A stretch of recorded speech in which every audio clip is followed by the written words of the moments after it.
Hello students, last लेक्चरला आपण आपण other services complete केलेल्या होत्या, लिगल सर्व्हिसेस बघितलेल्या होत्या. सो व्हाईल स्टडिंग दी एक्झम्पशन चॅप्टर मी इथे तुम्हाला काही सर्व्हिसेस लिहून दिलेले आहेत. तो ग्रुप जो आहे तो आपल्याला पहिल्यांदा स्टडी करायचा आहे. ओके, किंवा त्याला जास्त इम्पॉर्टन्स द्यायचा आहे. C agricultural services, then legal services, त्याची एकच एंट्री आहे.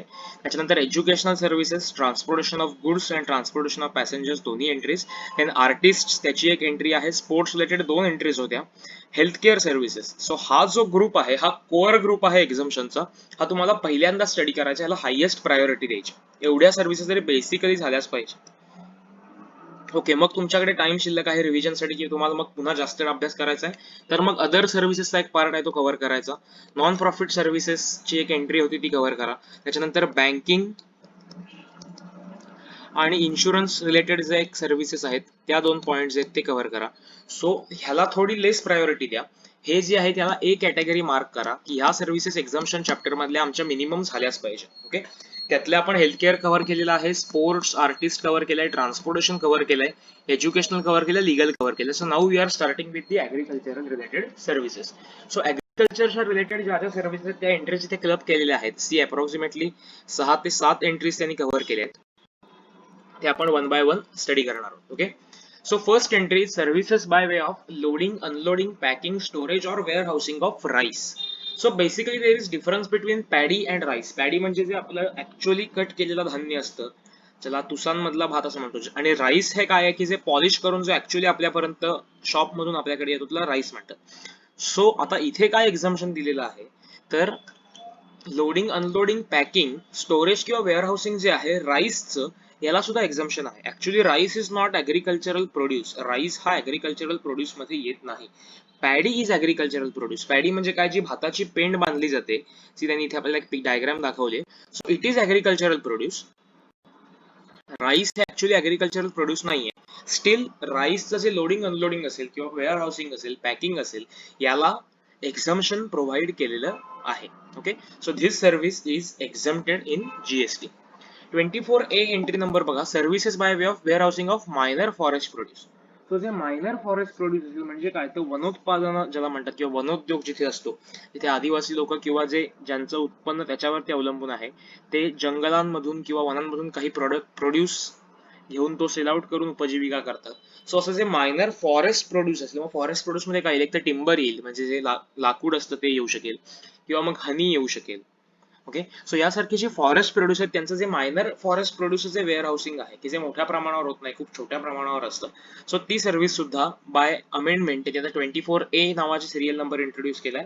सो ती जी सर्व्हिस आहे वेअर हाऊसिंगची, ती सुद्धा एक्झाम केलेली आहे. Services by way of fumigation in the warehouse of agricultural produce. तर फ्युमिगेशन म्हणजे काय, तर तुम्हाला साईडला एक पिक्चर दाखवलेला आहे. ऍक्च्युअली फ्युमिगेशन म्हणजे एक पेस्ट कंट्रोलची मेथड आहे, की ज्याच्यामध्ये टॉक्सिक गॅस जो आहे तो त्या वेअरहाऊस मध्ये सोडला जातो आणि त्या पद्धतीने निर्जंतुकीकरण किंवा पेस्ट कंट्रोल केलं जातं. सो वेअर हाऊसिंग मध्ये जे फ्युमिगेशन केलं जातं, fumigation is a method of pest control, या ठिकाणी टॉक्सिक गॅसेसचा वापर करतात. सो ती ही जी सर्व्हिस आहे ही सुद्धा एक्झम्प्ट केलेली आहे. ओके,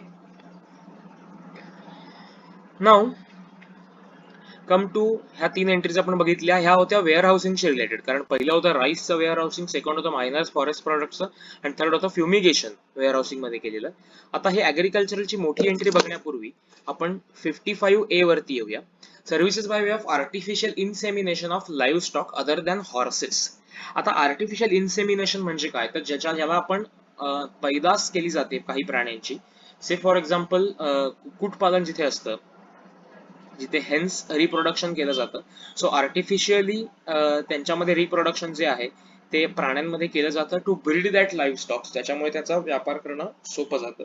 सो हा जो आर्टिफिशियल इन्सेमिनेशन जे आहे, आर्टिफिशियल रिप्रोडक्शन जे आहे, पैदास जी केली जाते अशा प्राण्यांची, ती जी सर्व्हिस आहे ही एक्झम्प्ट केलेली आहे. पण अदर दॅन हॉर्सेस, कारण आता हॉर्सेसच्या केसमध्ये बघा, हॉर्सेसचं जर इन्सेमिनेशन होत असेल तर it is not for the purpose of agriculture, it may be for the purpose of racing. So horses त्यातून वगळलेलं आहे. हॉर्सेस सोडून बाकी कुठचाही लाईव्ह स्टॉक म्हणजे कुठचेही प्राणी, त्यांच्या केसमध्ये जर आर्टिफिशियल इन्सेमिनेशन होत असेल, त्यांचं जर आर्टिफिशियल रिप्रोडक्शन केलं जात असेल, तर ती सर्व्हिस सुद्धा जीएसटी मध्ये एक्झम्प्ट केलेली आहे. Now come to entry number 54, जी सगळ्यात महत्वाची एंट्री आणि सगळ्यात लेंदी एंट्री सुद्धा आहे. Services relating to cultivation of plants and rearing of all life forms of animals. Okay, cultivation of plants म्हणजे काय? झाडांची मशागत करणे, थोडक्यात प्लांट्स कल्टिव्हेट करायचे आहेत, त्यांच्या पेरणीपासून ते कापणीपर्यंत सगळ्या पद्धतीने त्यांची केअर घेणे. Okay, so cultivation of plants and rearing of all life forms of animals. So rearing of animals म्हणजे काय, ज्याला पशुपालन असं मराठीमध्ये म्हणतात. ओके, पशुउद्योगामध्ये जे पशुपालन केलं जातं, मग काही ठिकाणी त्याच्यामध्ये केटलचा समावेश होतो, म्हणजे गाई गुरांचा समावेश होतो. काही ठिकाणी कुक्कुटपालन म्हणजे ज्या ठिकाणी हॅचरीज असतात, जिथे एग्स रिप्रोडक्शन साठी हेन्स रिअर केल्या जातात. So all life forms except rearing of horses. Okay, so horse rearing जे आहे, घोड्यांचं पालन जे आहे, ते पशुपालनामध्ये त्यांनी कव्हर केलेलं नाहीये. So it is not part of agriculture or not part of exemption entry. Okay, so rearing of all life forms except rearing of horses. For कशासाठी हे रिअरिंग करायचे किंवा कल्टिवेशन करायचं? For food, fibre, fuel, raw material और other similar products और agricultural produce. So एकतर food, fibre, fuel किंवा raw material और एनी अदर सिमिलर प्रोडक्ट्स और agricultural produce. So agricultural produce by way of, खाली त्यांनी आता एंट्रीज दिलेल्या आहेत, agricultural operations directly related to production of any agricultural produce, including cultivation, harvesting, threshing, plant protection or testing. So ह्या ज्या directly agricultural ऑपरेशन्सला consider केली जातात, की जे कल्टिवेशन असेल, हार्वेस्टिंग असेल, थ्रेशिंग असेल, प्लांट प्रोटेक्शन असेल किंवा टेस्टिंग असेल, सो ह्या सर्व्हिसेस एक्झम्प्ट आहेत. Second thing, supply of farm labour. So agricultural purpose साठी जो लेबर रिक्वायर्ड असतो, ती जी सप्लाय केला जातो, फार्म लेबर, ती सर्व्हिस सुद्धा एक्झम्प्ट आहे. क्लॉज सी सांगतो, processes carried out at an agricultural farm including tending, pruning, cutting, harvesting, drying, cleaning, trimming, sun drying, fumigating, curing, sorting, grading, cooling or bulk packaging and such like operations which do not alter the essential characteristics of agricultural produce but make it only marketable for the primary market. So ह्याला highlight करून ठेवा अख्ख्या स्टेटमेंटला, ह्याला खूप जास्त importance आहे. which do not alter the essential characteristics of agricultural produce but make it marketable for primary market. So ज्या process agricultural form वरतीच कॅरी आउट केल्या जातात, म्हणजे आपण मराठीमध्ये जर म्हटलं तर झोडपणी असेल, यांसारख्या प्रोसेसेस आहेत. त्याला त्यांनी एक्झाम्पल्स काय काय दिलेले आहेत, इन्क्लुडिंग टेंडिंग, प्रुनिंग. टेंडिंग किंवा प्रुनिंग म्हणजे काय, तर ज्याला आपण तण काढून टाकणे म्हणतो, किंवा अनावश्यक झाडांच्या ज्या फांद्या वाढलेल्या असतात त्या कटिंग करणे म्हणतो, किंवा कटिंग, हार्वेस्टिंग, ड्राईंग म्हणजे काय, वाळवणे, क्लिनिंग म्हणजे साफ करणे, ट्रिमिंग म्हणजे पुन्हा एकदा कट करणे, सन ड्राईंग म्हणजे उन्हामध्ये वाळवणे, फ्युमिगेटिंग म्हणजे पुन्हा एकदा पेस्ट कंट्रोल करणे, क्युअरिंग, सॉर्टिंग, ग्रेडिंग म्हणजे त्याच्याप्रमाणे प्रतवारी करणे त्याची, कूलिंग और बल्क पॅकेजिंग. आता इथे रिटेल पॅकेजिंग म्हटलेलं नाहीये, बल्क पॅकेजिंग म्हटलंय. बल्क पॅकेजिंग म्हणजे काय, तुम्ही पोत्यांमध्ये भरून तो पाठवताय. 1-1 किलोचे जे आपल्याकडे ताजचे बासमती राईसचे पॅकेट्स असतात, ती प्रोसेस याच्यामध्ये इन्व्हॉल्व नाहीये. ते बल्क पॅकेजिंग म्हटलेलं आहे, म्हणजे कुठेतरी 25 किलो, 40 किलो, 100 किलोची पोती भरून पाठवलं जाणं, हे बल्क पॅकेजिंग आहे.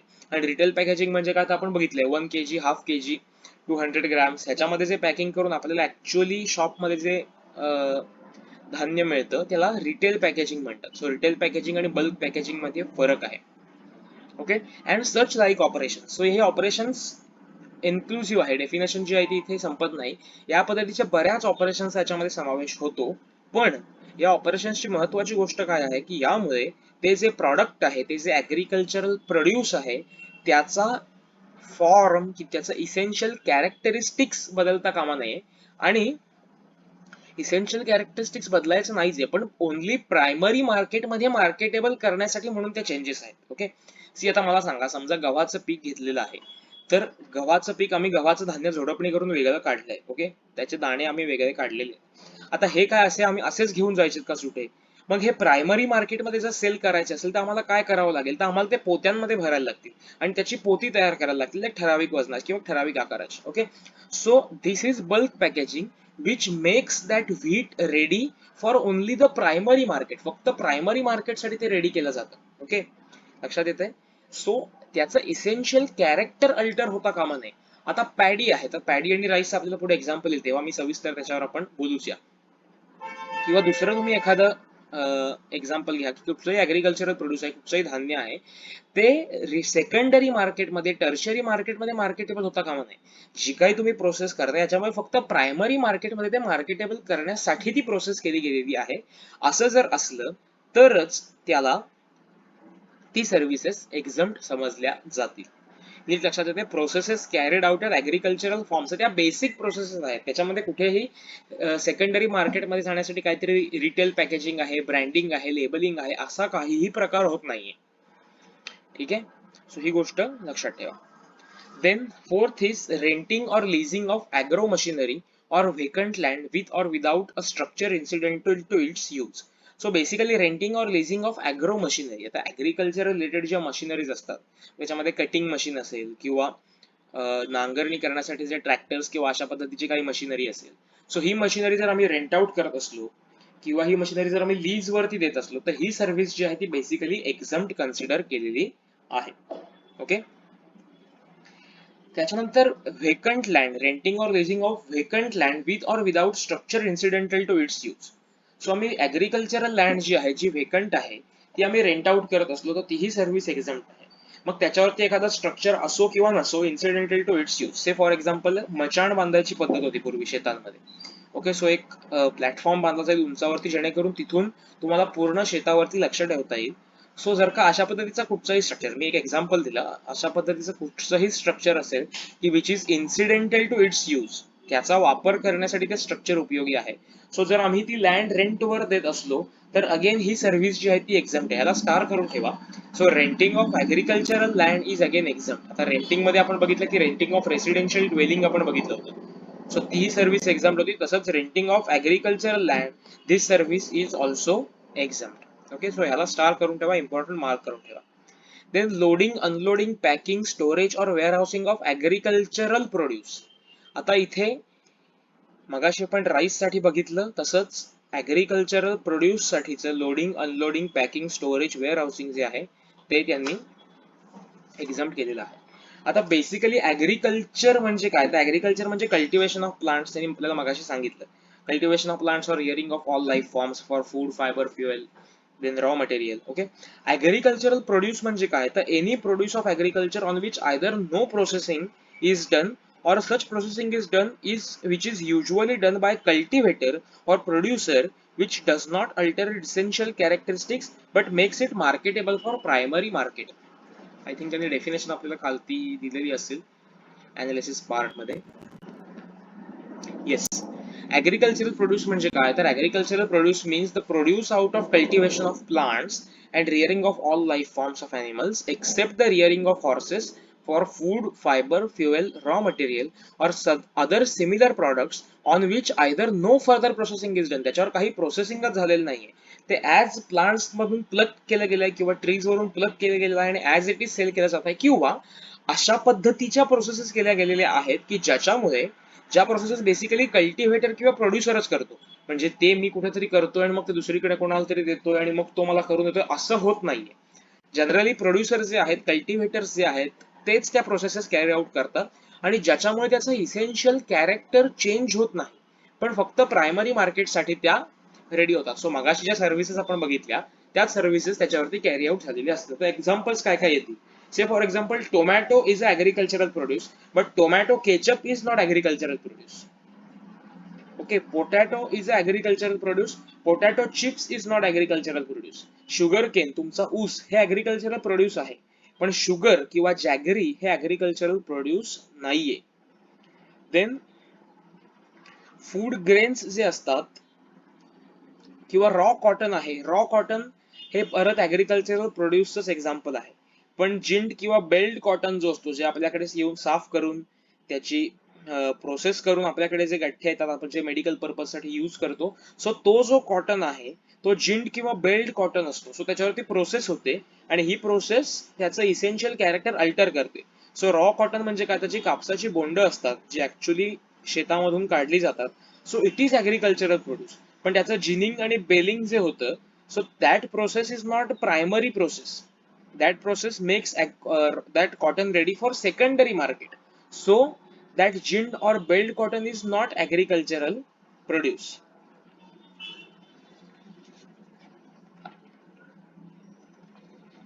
ओके, सो ही काही एक्झाम्पल्स होती की जी आपल्याला इम्पॉर्टंट ठरली. याच्यावर तुम्हाला लक्षात येईल की ओके एक्झॅक्टली ऍग्रिकल्चरल प्रोड्यूस म्हणजे काय आहे. सी, तुमच्या डाळी असतात, त्या डाळींची जेव्हा धान्य काढली जातात, डाळी हे द्विदल धान्य असतात. सो जेव्हा मी ते हरभरे ऍक्च्युली काढतो, दॅट इज ऍग्रिकल्चरल प्रोड्यूस. पण हरभऱ्याची डाळ जी आहे हे ऍग्रिकल्चरल प्रोड्यूस नाहीये. ओके, सो ऍग्रिकल्चरल प्रोड्यूसचं एक्झाम्पल तुम्हाला मी सांगितलं. आय थिंक आपल्याला एक्झाम्पल्स मध्ये त्यांनी एक्झाम्पल्स दिलेली असतील. Okay, so we will come to this part. So agricultural produce चं warehousing, loading, packing, storage हे जे आहे हे exempt आहे and not otherwise. Okay, so सरसकट कुठच्याही, कारण मग ऍग्रिकल्चरल प्रोड्यूस जर डेफिनेशन वाईट ठेवली ना तर मग सगळेच इंडस्ट्री, फूड इंडस्ट्री जी आहे त्याचं क्लेम एक्झाम्पशन क्लेम करेल. Ultimately tomato ketchup is prepared from the tomatoes, chips are prepared from the potatoes, or rice is extracted from paddy. So ह्या सगळ्या गोष्टी ज्या आहेत ह्या ऍग्रिकल्चरल प्रोड्यूस मध्ये येत नाही. मग ऍग्रिकल्चरल प्रोड्यूस डेफिनेशन काय ते आपण बघितलं. सो जे ऍक्च्युअली त्याच्यावर काही प्रोसेसिंगच झालेलं नाहीये किंवा अशा प्रोसेस झालेला आहे की ज्यामुळे फक्त तो प्रायमरी मार्केटसाठी रेडी केला गेलाय. सो असं जर असेल तरच ती सर्व्हिस जी आहे ती एक्झम्प्ट आहे. देन ऍग्रिकल्चरल एक्सटेन्शन सर्व्हिसेस, ह्याच्याकडे आपण येऊया, कारण ऍग्रिकल्चरल एक्सटेन्शन सर्व्हिसेसने एक्सप्लेनेशन खालती सेपरेटली दिलं आहे. सर्व्हिसेस बाय अन ऍग्रिकल्चरल प्रोड्यूस मार्केटिंग कमिटी, म्हणजे ज्याला कृषी उत्पन्न बाजार समिती असं म्हणतात. So agricultural produce marketing committee or board or services provided by a commission agent for sale or purchase of agricultural produce. ह्याला हायलाइट करून ठेवा, एक्झाम मध्ये हमखास विचारला जाणारा प्रश्न आहे. कमिशन एजंट फॉर सेल और purchase of agricultural produce. So agricultural produce sale किंवा परचेस करण्यासाठी तुम्ही जे काही कमिशन पे करता कोणाला, एजंटला, ते कमिशन एक्झम्प्ट आहे. पण हे कशावरती डिपेंडंट होतं, ते प्रोड्यूस ऍग्रिकल्चरल प्रोड्यूस आहे का नाही, ते प्रॉडक्ट ऍग्रिकल्चरल प्रोड्यूसच्या डेफिनेशन मध्ये फिट होतं का नाही, याच्यावरती हे एक्झम्पशन डिपेंडंट आहे. सो एपीएमसीच्या सर्व्हिसेस प्रोव्हाइड करतं ऍग्रिकल्चरल प्रोड्यूस मार्केटिंग कमिटी. मग ते लायसन्सिंग असेल, काही परमिट्स असेल किंवा काही अवेअरनेस जनरेशनच्या काही प्रोसिजर्स असतील, काही सर्व्हिसेस असतील, सो त्या सर्व्हिसेस एक्झम्प्ट आहेत. तसंच कमिशन एजंटने जर का कमिशन रिकव्हर केलं असेल फॉर सेलिंग ऑर परचेसिंग दोन्ही पद्धतीने फॉर ऍग्रिकल्चरल प्रोड्यूस, तर ते कमिशन एजंटचं इन्कम जे आहे, ती सर्व्हिस जी आहे ती सुद्धा एक्झम्प्ट केलेली आहे. Okay, and lastly services by way of fumigation in a warehouse or agricultural produce. So fumigation आपण वरती पण बघितलं होतं. सो ऍग्रिकल्चरल प्रोड्यूसच्या वेअर हाऊस मध्ये जर फ्युमिगेशन प्रोसेस केली गेली, डिसइन्फेक्शन करण्याची प्रोसेस केली गेली, तर ती सर्व्हिस सुद्धा एक्झम्प्ट आहे. ओके, सो ह्या सगळ्या सर्व्हिसेस ऍग्रिकल्चरल सर्व्हिस मध्ये येतात. एक एंट्री आपली राहिली, entry number 55. Let's see the same. Carrying out on intermediate production process as job work in relation to cultivation of plants and rearing of all life forms of animals except the rearing of horses for food, fiber, fuel, raw material or other similar products or agricultural produce.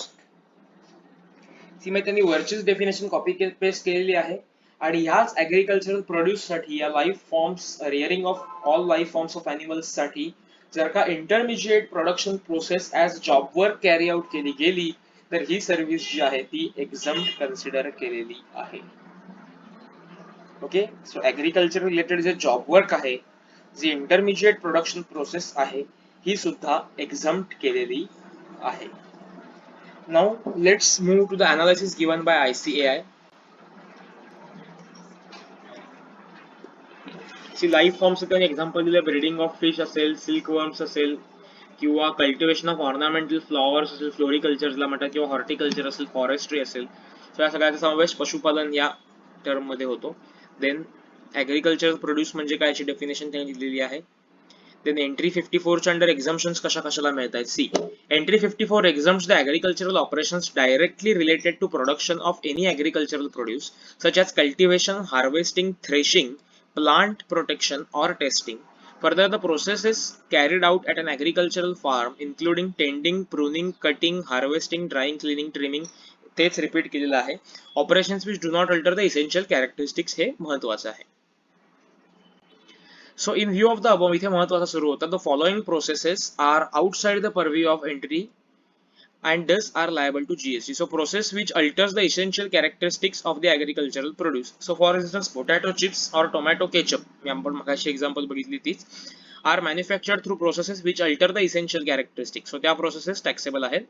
Processes which make agricultural produce marketable in the retail market. So process of grinding, sterilizing, extraction of packaging in retail packs of agricultural products which make the agricultural products marketable in the retail market would not be covered in this entry. Okay, आता leasing of agro machinery or vacant land हे आपण बघितलं होतं. त्याचं example बघा, Mulchand has leased out to a farmer Tulsidas a vacant land for agriculture. The land has a greenhouse and a storage shed which are incidental to its use for agriculture. Leasing of vacant land with a greenhouse or storage shed which is incidental to its use for agriculture is exempt from GST. Yes. Now come to agricultural extension services. Item F of the entry exempts agricultural extension services.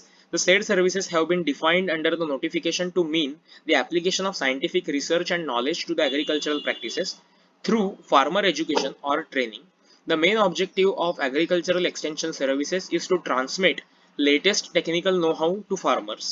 It also focuses on enhancing farmers' knowledge about crop techniques and help them to increase the productivity. This is done through training courses, kisan call centres, farm visits और farm trials, kisan melas, kisan clubs, advisory bulletins and like. So ह्या सगळ्या services ज्या आहेत या agricultural extension services मध्ये cover होतात. Okay, so application of scientific research and knowledge to agricultural practices through farmer education or training ही त्याची डेफिनेशन आहे.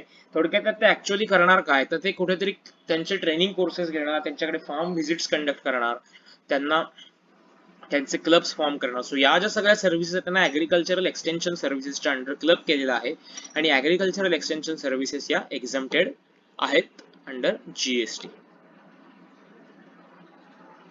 Okay, so wear housing of agricultural produce. आता इथे काही गोष्टी आपल्याला लक्षात घ्यायला हव्यात की processed tea and coffee, tea used for making such the beverages such as black tea, green tea, white tea, is processed product made in tea factories after carrying out several processes such as drying, rolling, shaping, refining, oxidation, packing, etc. on green leaf and is the processed output of the same. Thus, green tea leaves and not tea is agricultural produce eligible for exemption available for loading, unloading, packing, storage or warehousing of agricultural produce. The same is the case with coffee obtained after processing of coffee beans. So agricultural produce आहे कारण tea leaves जी असतात त्याच्यावरून process करून हा T जो आहे किंवा आपण जी टी पावडर यूज करतो ती क्रिएट केली जाते. सो बेसिकली टीचं जर स्टोरेज होत असेल तर त्यासाठी एक्झम्पशन नाहीये. जर तुम्ही लीव्ज स्टोअर करत असलात तर it is agricultural produce. So त्यासाठीच फक्त एक्झम्पशन तुम्हाला अवेलेबल आहे. Similarly sugarcane into jaggery changes its essential characters, thus jaggery is not a agricultural produce. पल्सेसच्या केसमध्ये सुद्धा pulses commonly known as dal are obtained from dehusking or splitting or both. So basically त्याच्या shell मधून ते बाहेर काढण्याचे आणि त्याचे स्प्लिट करायचे, त्याच्यानंतर ती पल्सेस किंवा डाळ या फॉर्म मध्ये येते. सो ह्या प्रोसेसेस ज्या आहेत these are usually not carried on by farmers at farm level but by the pulse millers.